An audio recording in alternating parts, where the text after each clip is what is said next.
Assalamualaikum warahmatullahi wabarakatuh. Bismillahirrahmanirrahim. Ashhadu an la ilaha illallah wa ashhadu anna Muhammadar Rasulullah. Allahumma salli ala Sayyidina Muhammad wa ala ali Sayyidina Muhammad.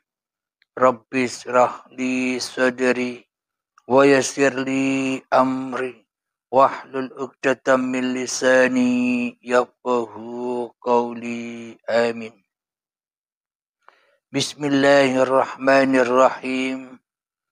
Salam ta'zimku untuk para sahabat-sahabatku tercinta dimanapun Anda berada. Semoga kita semua selalu dilimpahi rahmat Allah Subhanahu wa ta'ala. Amin ya rabbal alamin.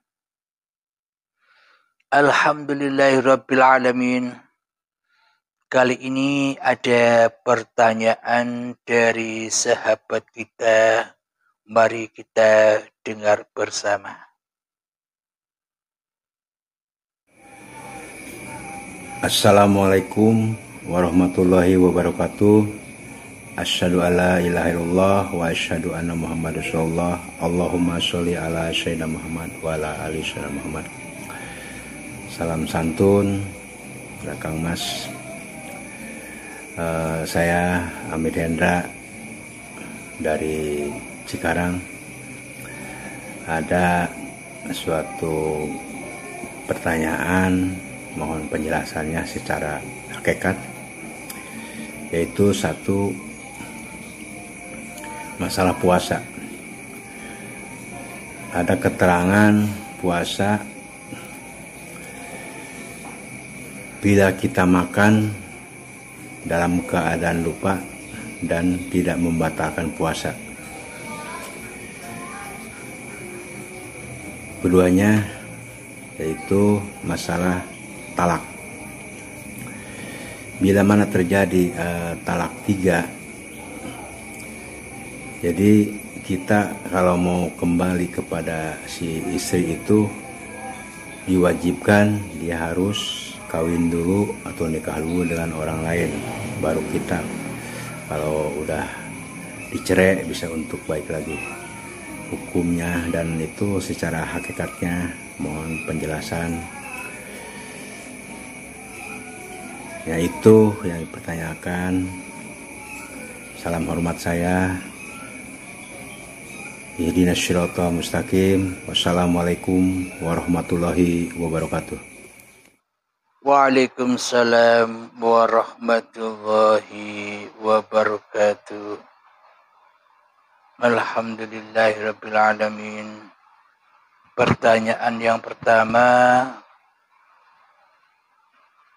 bagaimana hakikatnya bila berpuasa ketika kita lupa makan atau minum tanpa disengaja tidak membatalkan puasa di bulan Ramadan? Pertanyaan yang kedua adalah pisah atau cerai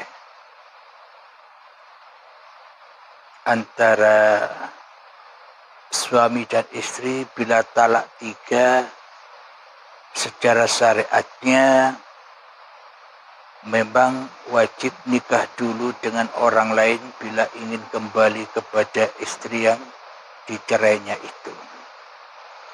Alhamdulillahirabbil alamin. Bila dari sudut pandang syariatnya, ya ikuti syariatnya.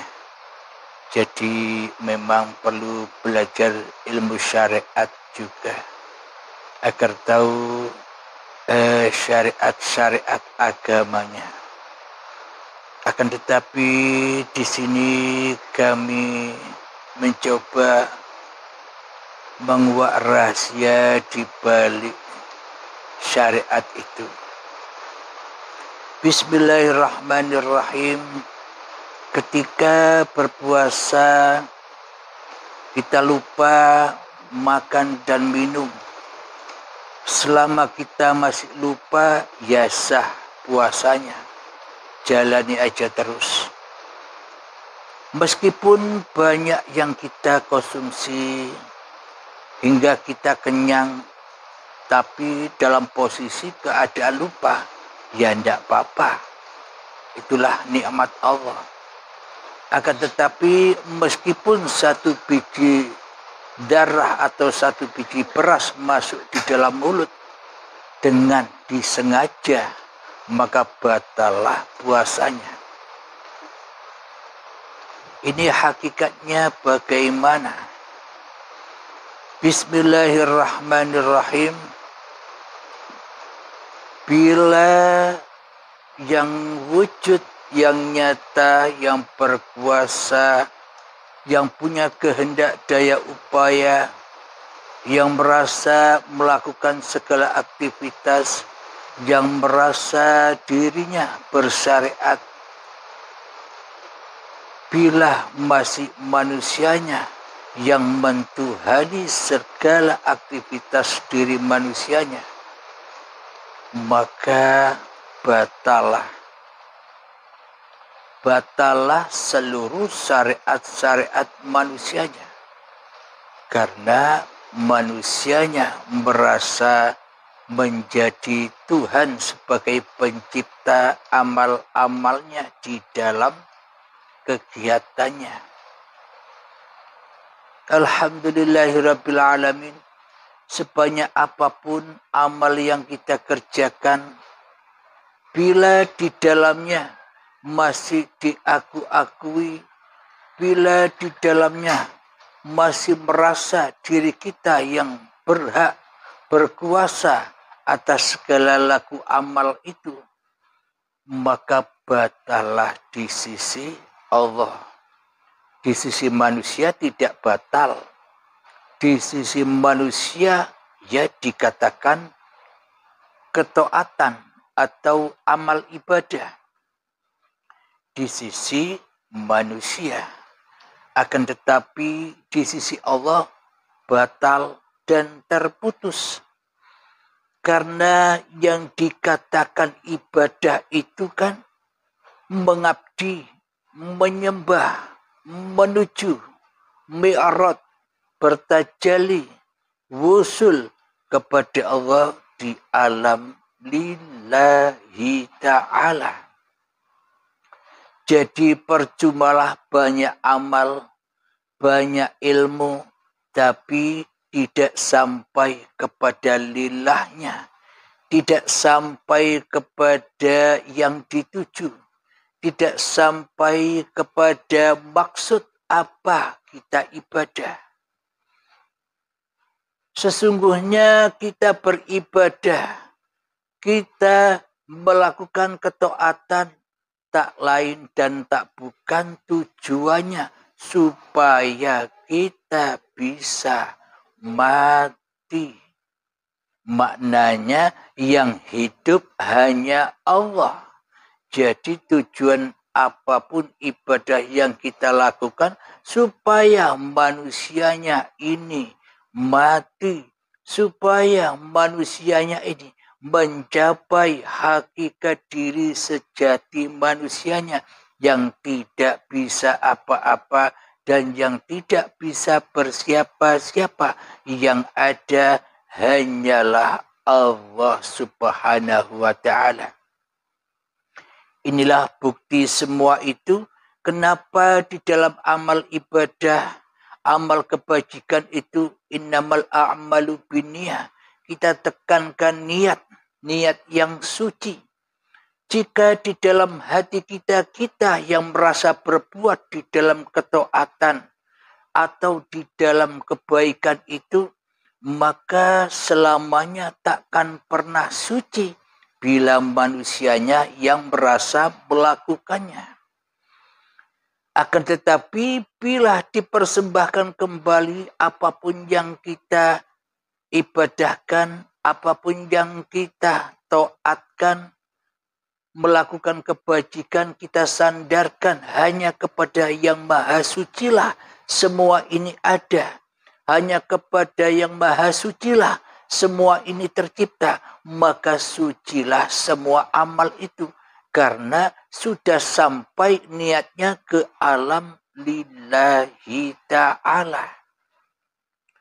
Inilah suatu ketaatan amal yang suci. Bila ingin amal kita suci, ya jangan merasa beramal.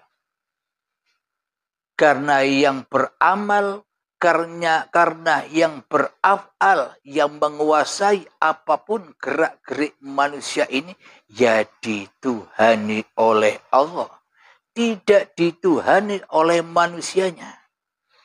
Bismillahirrahmanirrahim. Wallahu khalaqakum wa ma ta'malun. Allah lah pencipta dirimu dan Allah lah pencipta apapun yang kau perbuat. Maka dari itu ditekankan di awal apapun yang kita kerjakan, awalilah dengan niat yang suci, yakni niat lillahi ta'ala, supaya manusianya mati, supaya manusianya tidak merasa hidup lagi, supaya manusianya tidak merasa mulia lagi, supaya manusianya tidak merasa besar lagi di hati kita. Inilah tujuan-tujuan syariat, tujuan-tujuan ibadah, yakni supaya manusia kembali ke hadirat Tuhannya, kembali di sisi Tuhannya.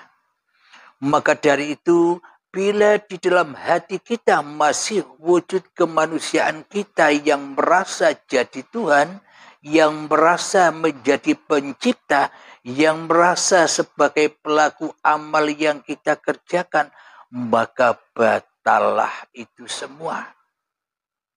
Bagaimana caranya agar tidak batal?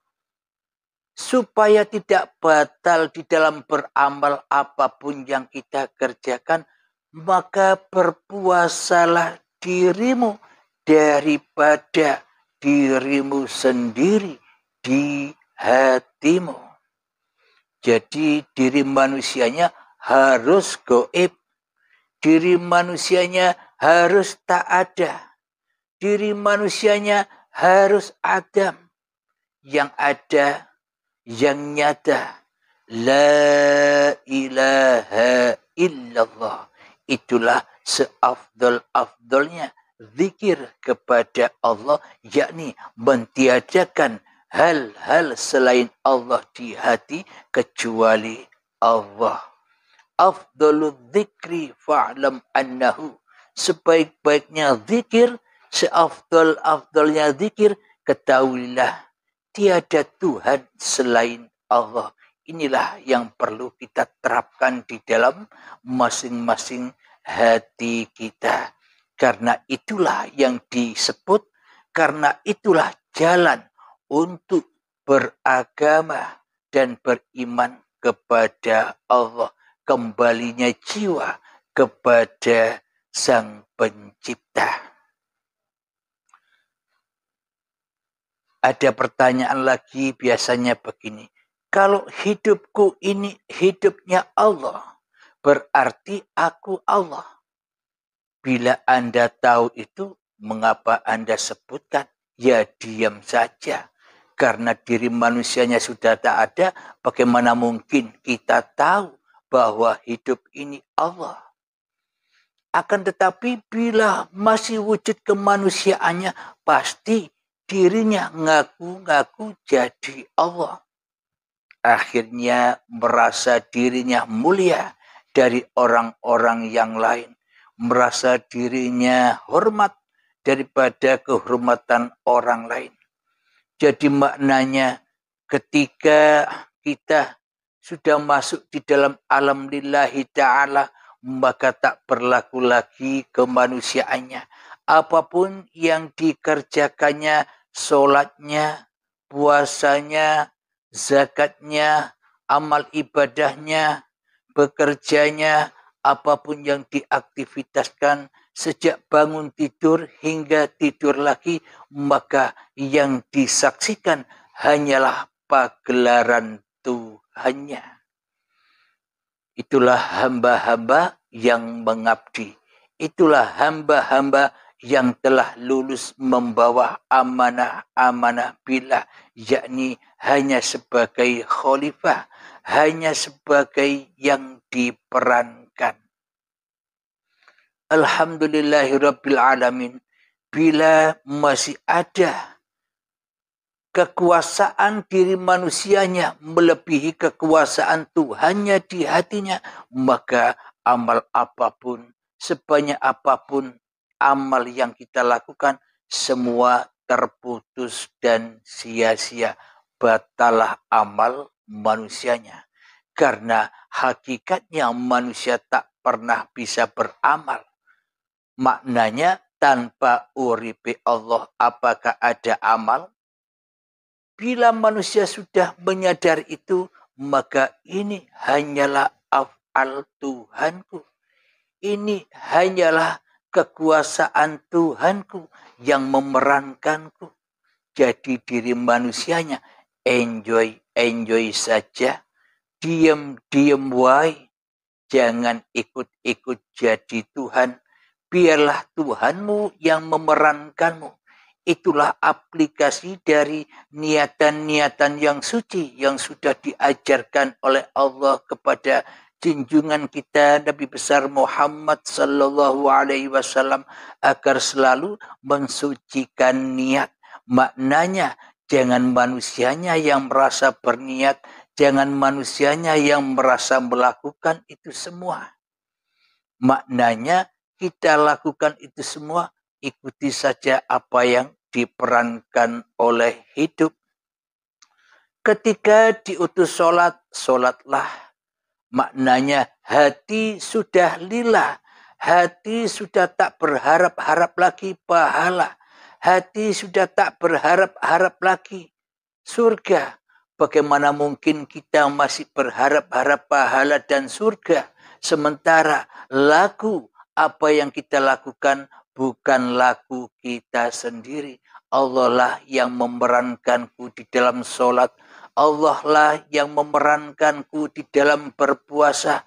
Allah lah yang memerankanku di dalam kebajikan-kebajikan yang kulakukan. Semuanya hanya milik Allah.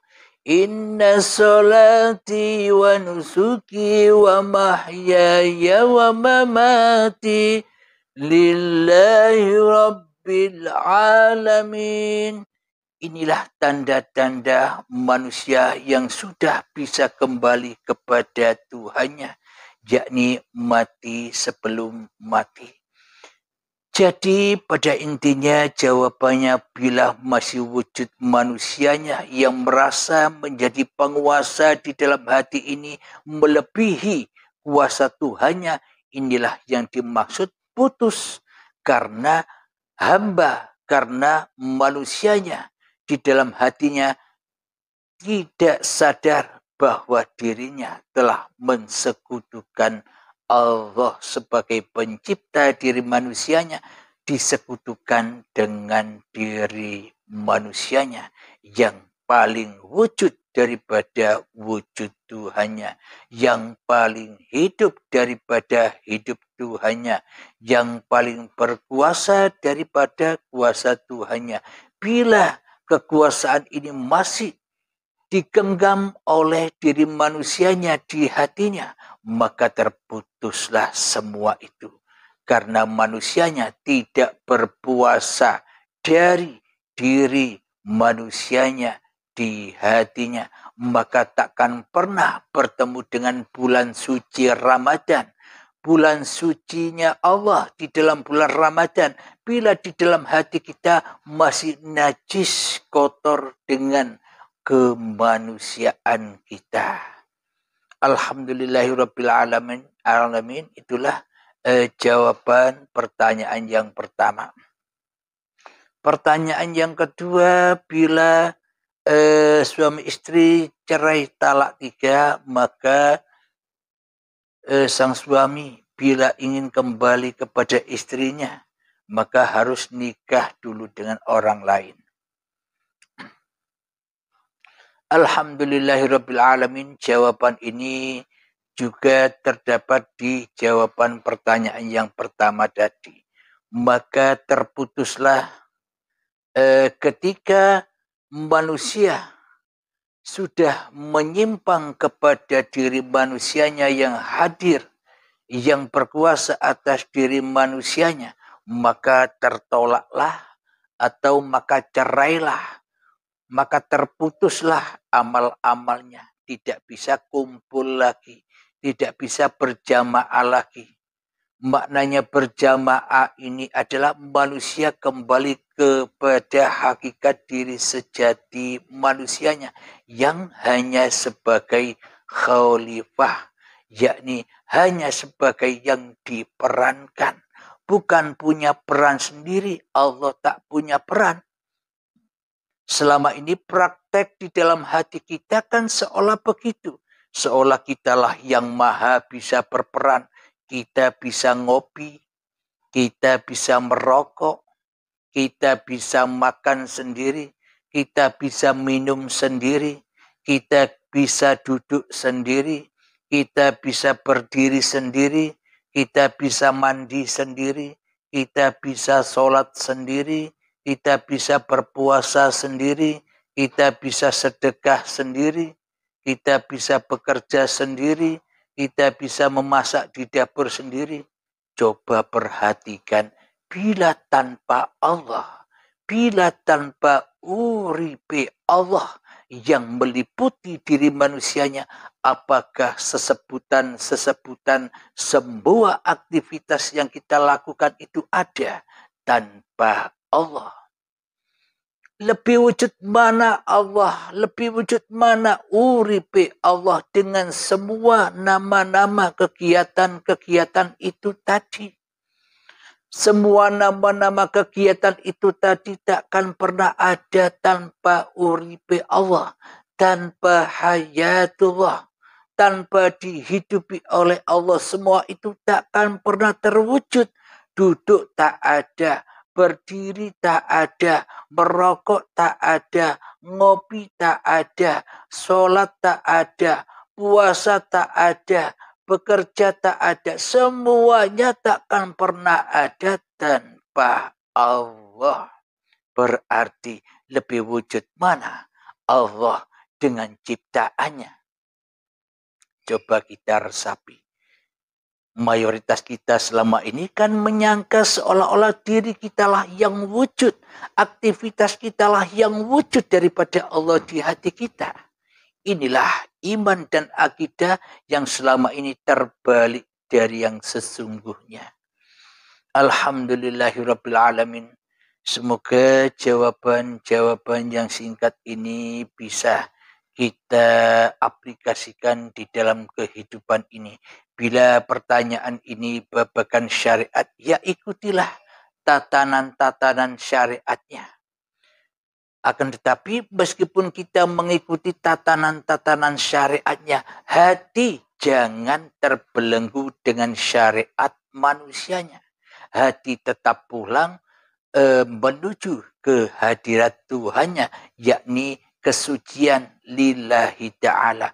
Apapun syariat yang kita lakukan, yang terpenting hati kembali kepada Allah.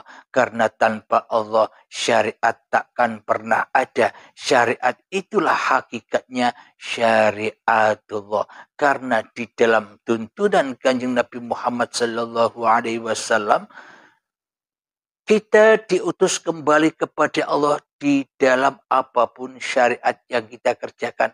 Berarti semua syariat itu tak layak kita akui sebagai syariat diri manusianya, sebagai kekuasaan diri manusianya, sebagai kepemilikan diri manusianya. Semua itulah af'alnya Allah. Bila hati sudah demikian, maka itulah yang disebut amal yang suci, amal yang soleh, yakni amal yang diafali oleh Allah sendiri di hati kita. Alhamdulillahirabbil alamin. Semoga saya pribadi dan kita semua selalu bisa mengaplikasikannya. Semoga Allah selalu menuntun kita ke dalam jalan lurusnya. Amin ya rabbal alamin. Allahumma salli ala sayyidina Muhammad wa asdi lidh-dhalimin bil-dhalimin. Allahumma salli ala sayyidina Muhammad wa asdi lidh-dhalimin bil-dhalimin. وأخرجنا من بينهم سالمين وعلى آله وصحبه أجمعين الحمد لله رب العالمين ربنا آتنا في الدنيا حسنة وفي الآخرة حسنة وقنا عذاب النار Wassallallahu ala sayyidina Muhammad wa ala alihi wa sahbihi wasallam walhamdulillahi rabbil alamin. Akhirul kalam. Assalamualaikum warahmatullahi wabarakatuh.